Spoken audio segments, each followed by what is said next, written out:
Tristen M. This is 2015 bike check. Here we go.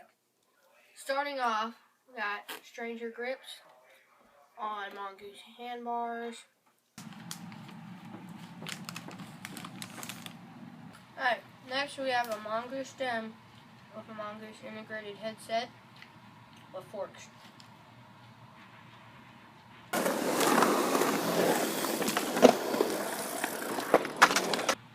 Alright, so for the front wheel, we have a Mission wheel wrapped around in an S&M speed ball tire.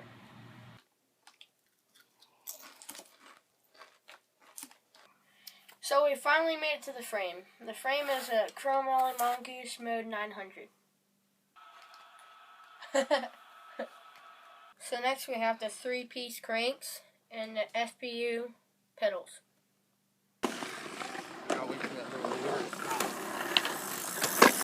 Alright, next we have the 25-tooth sprocket, and then we have the KMC half-length chain. Moving on to the seat, we have a Mongoose seat, combo seat post. So do I eat the Doritos? Next we have another Mission wheel wrapped around with a S&M speed wall tire.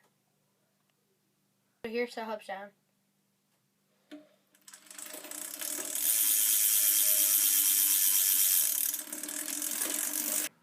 Bloopers. Starting off in the front, we have Stranger grips. So last but not least, we have this. Shout out to Cyclical Cycles and Doritos. They keep you pedaling.